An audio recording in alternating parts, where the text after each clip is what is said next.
Y ya estamos. Una vez más, bienvenidos a todos, a todo el equipo de Ciencias Químicas 1 de la primera sección. El día de hoy yo les solicité un tiempo de su sábado para desarrollar el contenido, recuperando la actividad de la semana pasada. Y quiero hablar con ustedes sobre lo que corresponde a bioelementos. Entonces, como ya vimos en la semana, tenemos material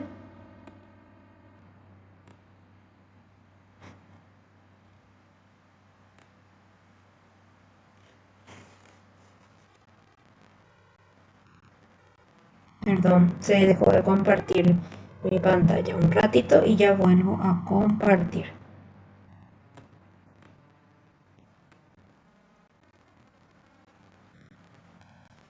Ahí ya estamos nuevamente. Tenemos este material disponible en nuestro Classroom. Comentarles que el libro de referencia del cual hablamos, el libro de Blanco, en su capítulo 29, es el que nutre toda esta información que ustedes van a tener disponible en la presentación. Entonces, si alguien quiere ver después el libro en físico, que como les comenté está disponible en la biblioteca, van a poder encontrarlo en el capítulo 29. Bueno, iniciamos entonces nuestro encuentro del día de hoy. ¿Qué objetivos nos proponemos en este encuentro, en esta clase? Que cuando finalice ustedes puedan comprender cuál es la clasificación que tenemos de las biomoléculas y que puedan identificar cuáles son los macroelementos y los microelementos y su vínculo con la salud. Y como estos elementos químicos los vamos a encontrar en los alimentos, ustedes ahí están viendo ejemplos de vegetales, ejemplos de frutas, proteínas, tenemos leche, queso, carnes, legumbres y también hidratos de carbono como la papa, la harina que forma el pan, que forma los fideos y que justamente tienen en su composición estos diferentes elementos químicos. Entonces recordar que la bioquímica, que es la ciencia que nutre nuestra asignatura, va a estudiar la vida a nivel molecular, tanto de organismos animales como vegetales y el ser humano. Nosotros nos centramos en el ser humano, en nosotros porque trabajamos en el área de la salud. Y en estos organismos, en el organismo humano, tenemos bioelementos y biomoléculas. Los bioelementos, si analizamos su nombre, son elementos químicos de esos que observamos en la tabla periódica que están presentes en un ser vivo. No todos los elementos de la tabla periódica van a estar presentes en los seres vivos. Es más, es un número bastante reducido y de los cuales vamos a hablar el día de hoy. Y las biomoléculas son combinaciones de estos elementos, esas son las moléculas que están presentes en los seres vivos. Y estas biomoléculas las vamos a estudiar una por una en diferentes clases y vamos a conocer grupos de biomoléculas como los hidratos de carbono, las proteínas, las grasas o lípidos, los ácidos nucleicos y las enzimas. Entonces, conociendo este antecedente de lo que vamos a ir desarrollando, el día de hoy vamos a conocerles a los bioelementos, esos elementos que están presentes en los seres vivos. Y vamos a conocer dos clasificaciones de los bioelementos. La primera es la clasificación según qué tan abundante son en nuestro organismo. Tal es así que vamos a tener bioelementos primarios, que son los que van a representar un 98% de nuestro peso corporal. Entonces, si yo tengo un peso de 70 kilogramos, el 98% de ese peso va a estar formado por estos cuatro elementos. El carbono, que se conoce como el elemento de la vida, el hidrógeno, el oxígeno y el nitrógeno. Y si ustedes se fijan en estos cuatro elementos, ya si combinamos hidrógeno con oxígeno, tenemos la molécula del agua, que habíamos hablado en la clase anterior, que tenemos un 70% de agua en nuestro cuerpo. Entonces ahí ya tenemos un importante porcentaje con estos dos elementos. Y el carbono y el nitrógeno también combinado con hidrógeno y oxígeno va a formar parte de nuestras estructuras, desde la estructura ósea hasta los músculos, los diferentes órganos que están presentes en nuestro organismo. Entonces recordar que los primarios son estos cuatro. Podrían asociarlo con la expresión CHOM. Se le dice CHOM porque es carbono, hidrógeno, oxígeno y nitrógeno. Luego tenemos la segunda clasificación, que son los elementos secundarios. Estos elementos están aproximadamente entre 1 y 1,5% en nuestro cuerpo. O sea, la cantidad es muy pequeña. Pero son importantes porque son elementos que ayudan a la regulación del cuerpo. Y vamos a conocerlos. Los tres primeros, el potasio, el sodio y el cloro, ayudan al balance electroquímico de nuestro cuerpo. ¿Qué significa el balance electroquímico? Que nuestro cuerpo tenga esa disponibilidad de agua correcta para que funcionen todos los procesos metabólicos. Por eso que en el mundo de la alimentación se conocen también como los electrolitos. Y el caso que seguramente ustedes alguna vez escucharon o conocieron o vivieron es cuando una persona hace mucho ejercicio. ¿Qué puede llegar a suceder si una persona hace mucho ejercicio o si es un momento de mucho calor, como lo que estamos viviendo en estos días? Se suda mucho. Y en ese proceso de sudar para regular la temperatura se pierden estos elementos. Entonces algunas personas sufren procesos de deshidratación. ¿Y qué es lo que se le recomienda? Y en primer lugar, que consuman bebidas con electrolitos. Hoy en día, este es el famoso Powerade, pero Powerade es una marca, pero nada más como para identificarlo, pero hay diferentes marcas de bebidas con electrolitos e incluso ya hay agua sin sabor, o sea, no tiene ningún sabor porque los que son tipo Powerade vienen saborizados como una estrategia de darle un mejor gusto, pero ya hoy en día hay agua que está fortalecida con electrolitos y se suele utilizar mucho en personas que sufren deshidratación por algún evento de gastroenteritis aguda o cuando hay procesos de dengue. Entonces estos tres elementos son importantes para que haya un buen balance de agua. Toda la parte electroquímica es necesaria para la disponibilidad correcta de agua en nuestro cuerpo y que así pueda funcionar todas las reacciones químicas, todo el metabolismo que necesitamos. Luego tenemos otros elementos muy importantes que son el magnesio y el azufre, que van a estar formando parte de una biomolécula o de unas biomoléculas del grupo de las enzimas. Y si no hay la presencia de estos elementos, las enzimas no pueden activarse, no pueden funcionar y en consecuencia no se pueden desarrollar ciertas reacciones químicas. Entonces magnesio y azufre es muy importante para la realización de los procesos metabólicos dentro de nuestro cuerpo. Y el hierro también es un elemento de importancia de tipo secundario porque está presente en la hemoglobina. Lo vamos a estudiar con más detalle en el capítulo de proteínas, pero es importante conocer que todos nosotros tenemos una proteína en nuestro cuerpo que se llama hemoglobina, que es la responsable de movilizar el oxígeno. Todos nosotros somos seres aeróbicos, necesitamos oxígeno para vivir. Ingresa en nuestro cuerpo por el proceso de respiración, se purifica a nivel de los pulmones y a partir de ahí se distribuye en todo nuestro sistema circulatorio, en la sangre, con este compuesto que es la hemoglobina, en donde es imprescindible la presencia del elemento hierro.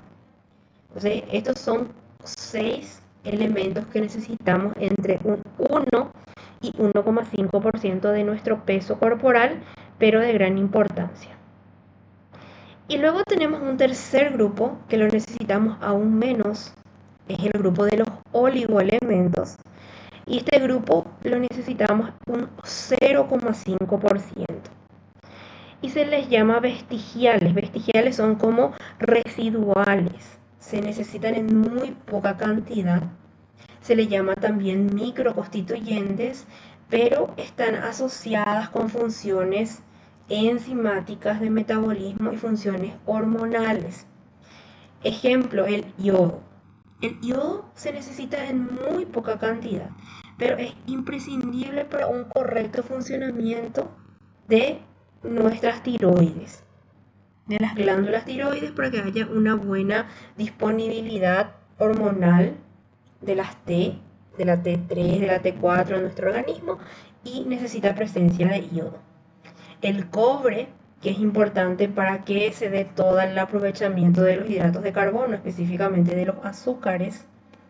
El manganeso, el cobalto, el molibdeno, se necesitan para que se lleven a cabo funciones específicas en nuestro cuerpo, que por más que es muy poca la necesidad, si es que no están, vamos a vernos ante una condición de enfermedad o patología en nuestro cuerpo. Entonces, esta es una primera clasificación: bioelementos primarios, secundarios y oligoelementos, que se relacionan con la cantidad que nuestro cuerpo necesita. Luego vamos a conocer una segunda clasificación según la función que cumplen los bioelementos.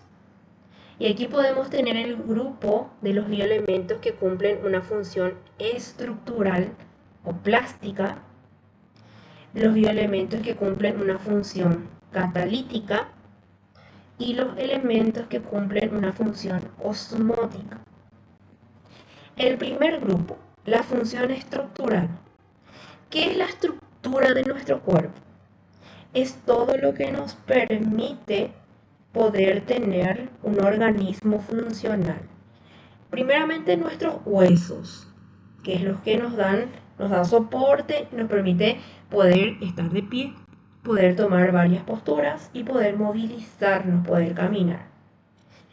Todo lo que son los tejidos fibrosos, los músculos, que nos permiten la contracción y la retracción y el movimiento voluntario e involuntario en nuestro cuerpo. Porque tenemos movimientos involuntarios, como lo que hace el movimiento circulatorio de la sangre, pero también tenemos movimientos voluntarios, como el hecho de que yo pueda tragar, deglutir y se pueda mover un bolo, eso es voluntario. Que yo pueda moverme, irme de un lugar a otro, todo esos movimientos voluntarios que hacen los músculos. Todo lo que es la parte de los cartílagos, los tegumentos, los tendones, que ayudan a que se podamos hacer doblar estructuras. Eso forma parte de nuestro componente estructural. La parte de los órganos, las vísceras, para la absorción de sustancias, todo eso forma parte de la estructura. Y acá tenemos 7 elementos muy importantes. Esos 4 que habíamos dicho que eran primarios, que eran el 98% de nuestro cuerpo, cumplen función estructural. El carbono, el hidrógeno, el oxígeno y el nitrógeno. También tenemos como elemento estructural al fósforo, al azufre y al calcio. La presencia de fósforo porque está en nuestras estructuras musculares. El azufre está presente en zonas de cartílagos. Y el calcio, por supuesto, que es el elemento mineral que le da fortaleza a la parte ósea. Es el que hace que nuestros huesos tengan la fuerza de soportar la presión externa en nuestro cuerpo y que nosotros no lo sintamos. Nosotros estamos insertos, vivimos en un ambiente en donde el aire que nos rodea ejerce presión en nuestro cuerpo. Nosotros normalmente nos sentimos cuando hay mucha humedad, como ahora, hace mucho calor, sí, sentimos un poco una pesadez que nos rodea. Pero en el cotidiano no sentimos, porque nuestra estructura ósea tiene esa fortaleza con la presencia del calcio que hace efectivamente que sí podamos vivir cómodamente en las condiciones ambientales en las que estamos. Luego tenemos los elementos de función catalítica. Son aquellos que ayudan a que funcionen las reacciones químicas en nuestro cuerpo, aceleran ciertas reacciones químicas. Y en este grupo tenemos al hierro, al zinc, al yodo y al cobalto. Y el tercer grupo es la función osmótica, que coincide con esos bioelementos de tipo secundario de los que hablamos, que son los que intervienen en la regulación de agua en nuestro organismo, lo que se conoce como la ósmosis. La ósmosis es el movimiento del agua de una zona de mayor concentración a una zona de menor concentración. Lo que hacen estos elementos es regular suficiente disponibilidad de la distribución del agua en nuestro cuerpo. Y son el sodio y el cloro, que están a nivel extracelular, y el potasio, que está dentro de la célula. Entonces siempre estos tres, sodio, cloro, potasio, también se conocen como elementos electrolitos y función osmótica, todo lo que tiene que ver con la regulación del agua en nuestro cuerpo. Y conociendo esto, vamos a empezar a ver un poco las características de cada uno de los elementos que se consideran macroelementos. Y en este grupo tenemos en primer lugar al calcio. El calcio se necesita en promedio, un ser joven adulto necesita 800 miligramos de calcio. Aumentan las necesidades en periodos de embarazo. ¿Por qué? Y porque el calcio se tiene que utilizar para dar estructura al nuevo ser que se está formando dentro del vientre de la madre. El calcio se absorbe a nivel intestinal. ¿Por qué es importante el calcio? Para que tengamos una buena formación de huesos y dientes y para que haya un buen crecimiento muscular.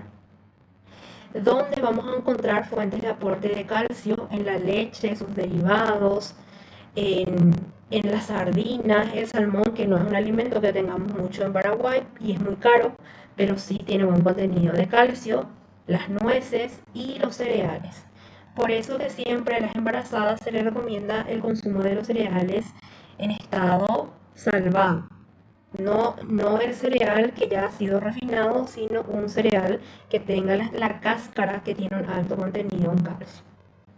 ¿Y qué puede suceder si nos falta calcio? En los niños, normalmente no se ve falta de calcio porque el niño es bastante acepta el consumo de leche porque es el primer alimento, la leche materna es el primer alimento, entonces después ya a los 2 y 3 años de vida, cuando pasa al consumo de una leche de otro animal, que sería la leche de vaca o no sé, en algunos casos que hay disponibilidad de leche de cabra, no suele haber déficit, no suele haber falta de calcio, pero sí produce una enfermedad que se conoce como raquitismo. En los adultos, la falta de calcio, que se empieza a dar una desmineralización, una pérdida natural por la edad, ya en el adulto mayor. Aquí recuerdo que algunos me hablaron de su interés en geriatría, ahí van a ver que algo bastante recurrente es pérdida de calcio por la edad, se producen fenómenos de osteoporosis. Pero es importante saber que son procesos distintos. Raquitismo es cuando falta calcio para ir desarrollando la estructura, para que la estructura vaya ganando fuerza. La osteoporosis es la pérdida de calcio por un proceso natural del paso de la edad. Algo interesante a tener en cuenta es que procesos de estrés, cuando una persona está sometida a una condición de mucho estrés, baja los niveles de absorción del calcio. Entonces, vamos a un caso bien identificable que se da en el embarazo. Si una mujer embarazada está pasando por un proceso de estrés físico, emocional, psicológico, mental, el que sea, por más que tenga un aporte externo de calcio, no va a poder absorber. Entonces, esos detalles son importantes siempre cuando se acompañan momentos específicos de la vida. Otro bioelemento de importancia es el cloro. La ingesta de cloro se da en paralelo con el sodio porque el principal aporte es la sal de mesa, que es cloruro de sodio. Es muy importante para esa regulación de agua en nuestro cuerpo, que es la que ayuda a eliminar toxinas a través del sudor. Regula que mi hígado funcione correctamente y está presente en las enzimas digestivas. Cuando veamos todo lo que corresponde a procesos de absorción, digestión, vamos a ver que el ácido clorhídrico está presente a nivel estomacal. Y luego usan principalmente en la sal de mesa y en aquellos elementos que tienen una alta concentración de sal, como las aceitunas conservadas, las carnes ahumadas o el pescado. ¿Qué pasa si me falta cloro? Tengo un desbalance en el fluido sanguíneo. Y normalmente eso se manifiesta como procesos de deshidratación. Luego tenemos el macroelemento magnesio. El magnesio se necesita entre 300 a 450 miligramos. El mayor porcentaje es necesario en el embarazo y en la lactancia. ¿Qué ocurre con el magnesio? El magnesio no se acumula. Si yo tengo un consumo excesivo de magnesio, automáticamente mi cuerpo va a eliminar lo que tiene de más a través del riñón, en la orina. Hay una excreción renal. ¿Para qué es importante el magnesio? Para un buen crecimiento de los huesos, para un buen funcionamiento de los músculos y los nervios, y para que haya una buena asimilación de otros bioelementos. Es un regulador del funcionamiento del sistema nervioso. Por eso que hoy en día seguramente ustedes vieron alguna propaganda o vieron algún video de la importancia del magnesio, y hoy en día desde temprana edad hay suplementos de consumo de magnesio que se le da a unas personas para regular todo lo que es sueño, dinámica del sueño, a personas que tienen trabajos muy demandantes o en procesos de estudio como ustedes ahora. Se les recomienda el magnesio para que el sistema nervioso esté bien regulado. Pero con la alimentación están presentes en los vegetales verdes crudos. ¿Por qué digo crudos? Y porque hay vegetales verdes que podemos cocinar como la espinaca, pero el magnesio se inactiva, deja de funcionar cuando le sometemos al calor. Entonces, si queremos tener aporte de magnesio en los vegetales, hay que comer una fracción de berro crudo, lechuga cruda, espinaca cruda. Lo verde crudo es lo que nos da un buen aporte de magnesio. El cacao, pero ojo que cuando yo hablo de cacao no les estoy hablando del bombón. El bombón lo que menos tiene es cacao, lo que más tiene es manteca y otros elementos y saborizantes.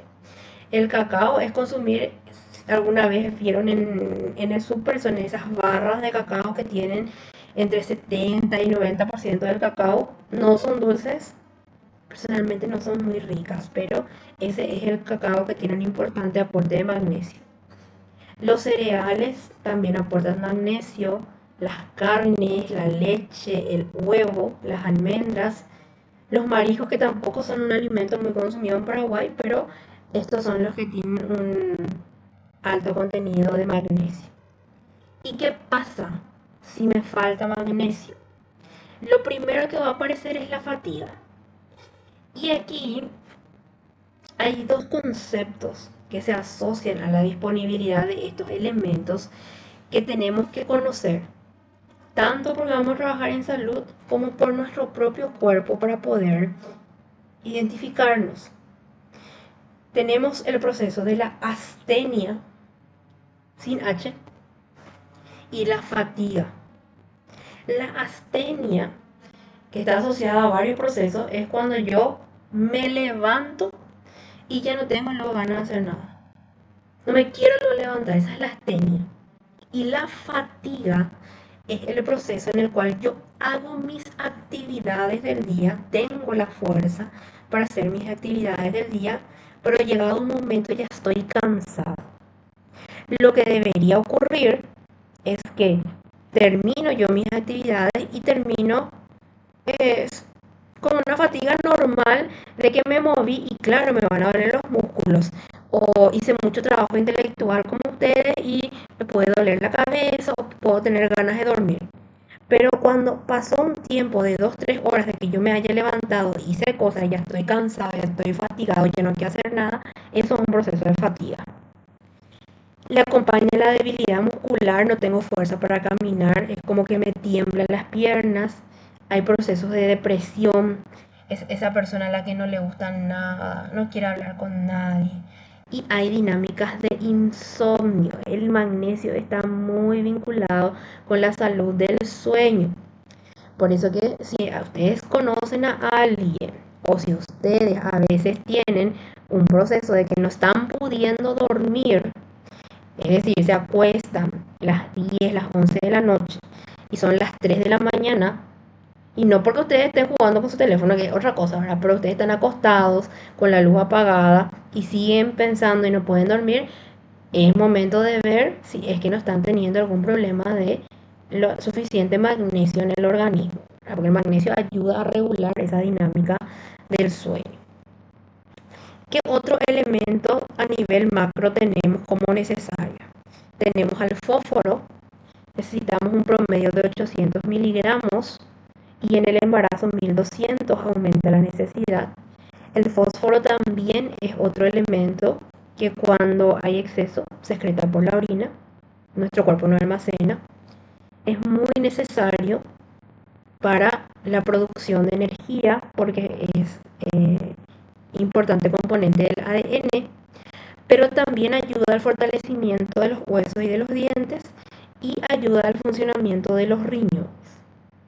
Fósforo vamos a encontrar en la carne, en el pescado, el hígado tiene un importante componente de fósforo, el queso, pero un componente importante, o sea, un alimento importante que va a tener fósforo, que no tiene un costo muy elevado y sí tenemos disponible en Paraguay, son las legumbres, los porotos, la lenteja, el fechão, que tiene una forma de poroto, el garbanzo, tienen un elevado contenido de poroto. ¿Qué pasa si me falta fósforo? Tengo debilidad general en todo el organismo, se tiene una pérdida de apetito, empiezan a doler los huesos. Y algo que tenemos que tener en cuenta es que si una persona usa antiácidos, porque está con un proceso de gastritis o alguna alteración estomacal durante mucho tiempo, el fósforo no se puede absorber bien, se genera deficiencia de fósforo. O sea, hay una relación directa entre el consumo de antiácidos y también la deficiencia de fósforo. Luego tenemos el elemento potasio, que se necesita entre 1875 y 5600 miligramos. También se excreta de manera renal. Este elemento trabaja junto con el sodio para la regulación del balance hídrico del agua y también es muy bueno para el buen funcionamiento del sistema nervioso. Encontramos potasio en las carnes, en frutas, vegetales, y la fruta que tiene una importante disponibilidad de potasio es la banana. Y también hay buena disponibilidad de potasio en el café. Pero ojo, porque acá pasa lo mismo que con el chocolate, ¿verdad? No es el chocolate del bombón el que me daba un importante aporte previamente en el elemento que vimos. Y acá el café tampoco es el café con leche, porque para que haya una buena absorción de potasio de un café, tiene que haber, tiene que ser un café sin aditivo, un café negro, como le decimos, sin azúcar, sin edulcorante, sin leche. ¿Qué pasa si me falta potasio? Pasa algo muy parecido a cuando me falta magnesio, pero fíjense la diferencia. Cuando me faltaba magnesio yo tenía fatiga, tenía debilidad y podían presentarse episodios de depresión y de insomnio. Cuando me falta potasio, también tengo fatiga y también tengo debilidad. Pero se da un proceso de arritmia cardíaca que si tengo deficiencia de magnesio no voy a tener. Arritmia se vincula con potasio, así como mal funcionamiento del riñón y de los pulmones. No hay una buena depuración de oxígeno en el pulmón, empiezo a tener algunas pequeñas fallas renales. Eso se vincula con una deficiencia de potasio. ¿Qué otro elemento tenemos que necesitamos así en una importante cantidad? El sodio. Necesito entre 1100 y 3300 miligramos. El sodio se absorbe a nivel intestinal, ayuda a todo el balance de agua en el organismo y buen funcionamiento del sistema nervioso. Y el principal aporte es la sal de mesa, la sal común. Es importante por eso siempre salar la comida, siempre y cuando no sea en exceso. Y por supuesto, al igual que el cloro, encontramos en los alimentos que tienen un alto contenido de sal, como la salsa de soja o una carne procesada, encontramos un importante aporte de sodio. Por eso que las personas que tienen hipertensión tienen que reducir el consumo de sodio porque afecta toda la regulación en cuanto a movimiento circulatorio. ¿Qué produce falta de sodio? Y normalmente no suele haber falta de sodio, pero si llega a existir, produce dolores musculares, debilidad y náuseas y diarreas, eventos que tienen que ver con desbalance a nivel gastrointestinal. ¿Me están escuchando todos? Perfecto. Quería nomás corroborar, porque aquí ya me escribió algo, le voy a responder. Y ya continuamos. Perfecto. Bueno, después necesitamos también, o se considera un macroelemento, el azufre, porque no se tiene todavía un conocimiento de cuánto se requiere y es importante para la construcción de células y de tejidos y para mantener saludable todo lo que es el pelo, la estructura del pelo y la piel. Azufre encontramos en carne, en legumbres, donde encontramos potasio, encontramos azufre. El huevo es un alimento muy noble porque brinda numerosos aportes de elementos químicos y no es muy costoso. Entonces, es un alimento realmente a tener en cuenta para cubrir las necesidades biológicas que tenemos. Y no se ha identificado algún tipo de alteración por falta de azufre, porque como no se conoce la cantidad exacta que se necesita, nunca se llegó a asociar alguna alteración en cuanto a la disponibilidad de azufre.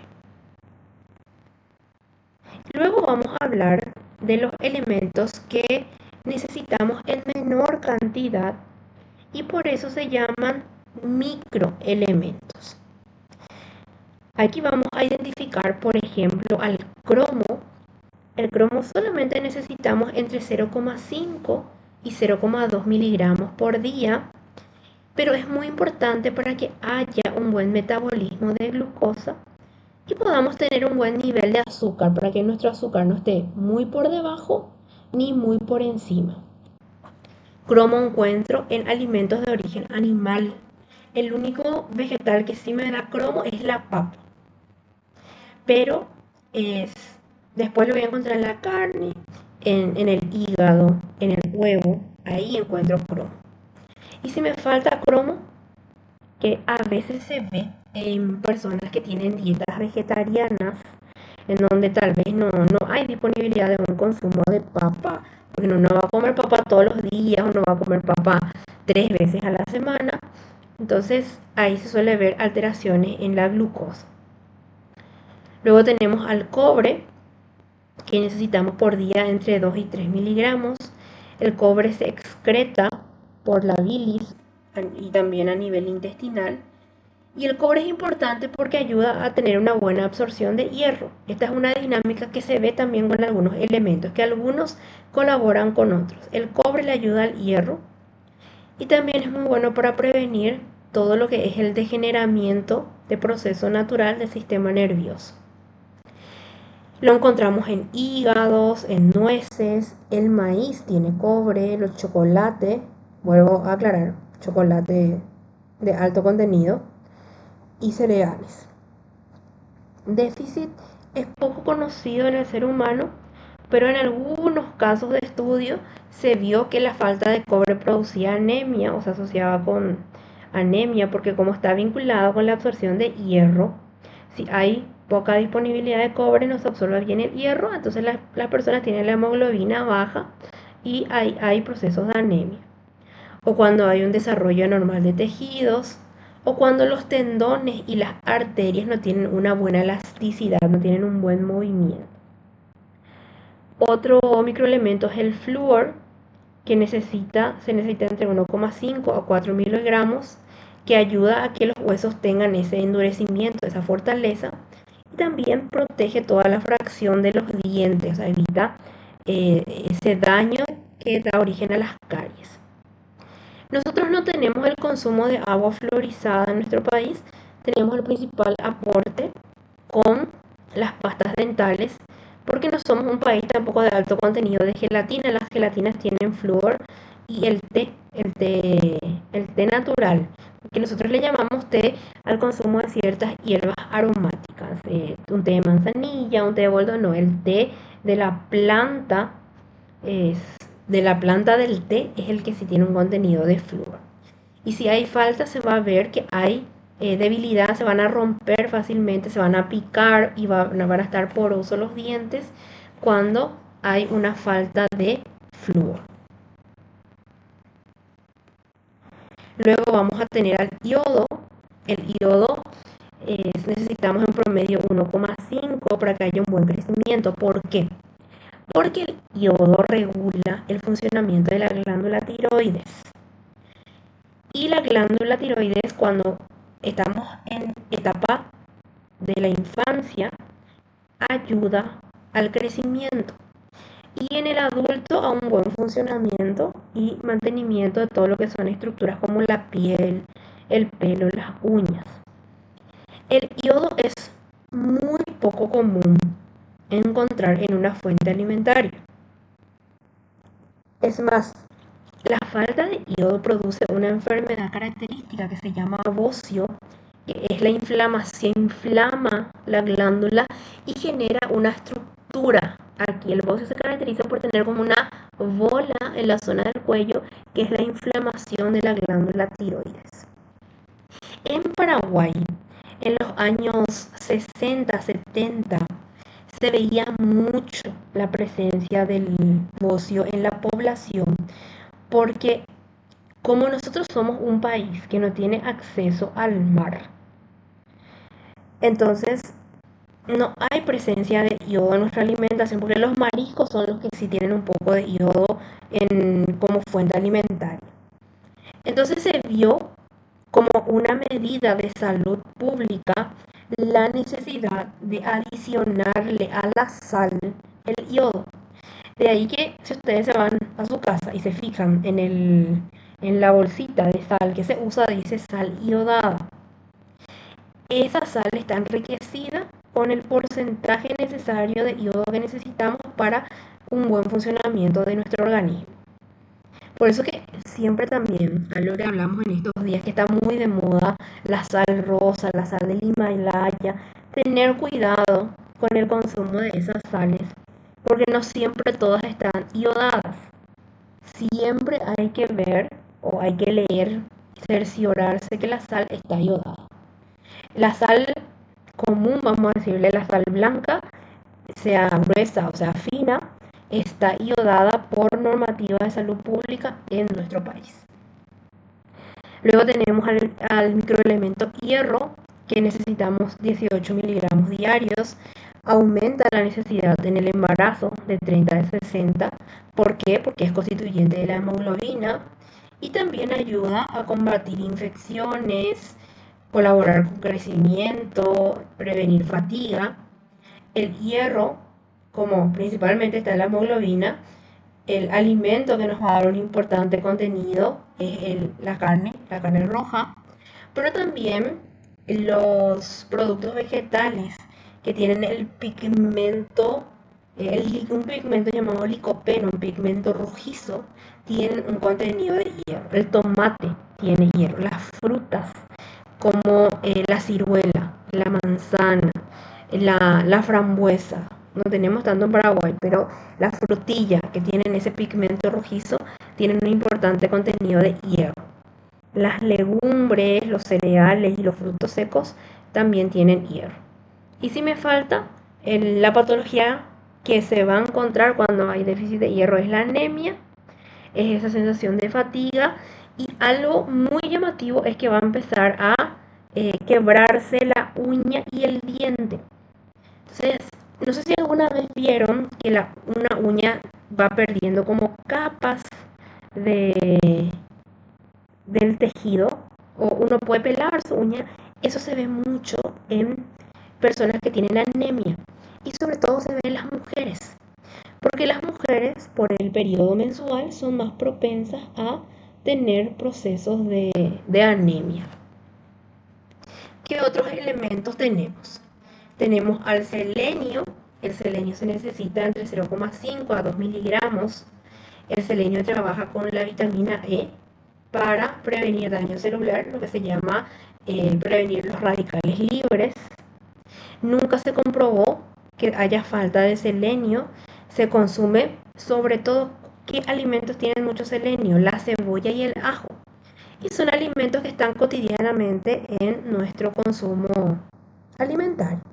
Hay también en el tomate, en el huevo, en la leche, en el brócoli, en el atún. Entonces está cubierta la necesidad generalmente. Luego tenemos al elemento zinc.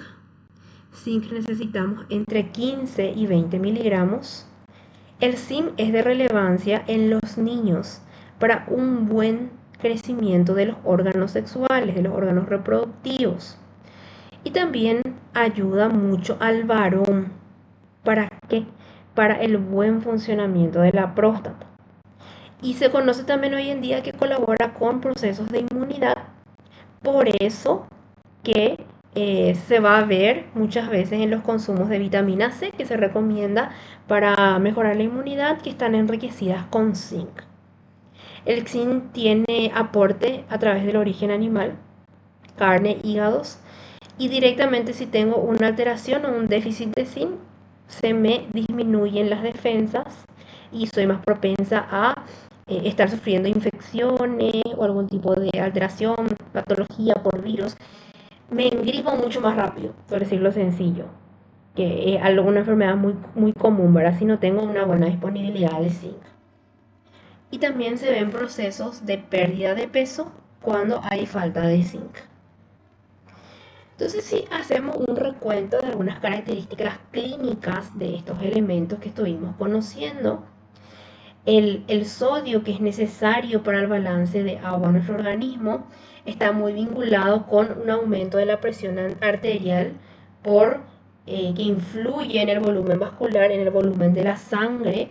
Entonces hay que tener cuidado en el suministro de sodio a través de la sal en personas que tienen una condición prevalente muy abundante en Paraguay, que es la hipertensión arterial. También es importante saber que cuando varía la concentración de potasio en una persona, hay variación en el movimiento, en la contracción muscular, y normalmente el sistema nervioso está más excitado y se desbalancea el electrolito. Entonces la persona se siente como más en una situación de peligro o de que algo no está bien cuando tenga un desbalance de potasio. La pérdida de calcio puede producir osteoporosis y pérdida de masa ósea en los adultos, así como raquitismo en los niños. Un valor bajo de fósforo, que se llama hipofosfatemia, es algo que se puede ver en personas que consumen mucho tiempo antiácidos que tienen aluminio, magnesio o calcio para bajar el pH, o sea, para regular el pH del estómago, y pasa justamente este valor bajo de fósforo porque se reduce la absorción intestinal del fósforo. También cuando hay deficiencia de hierro hay un problema muy común, que es la anemia.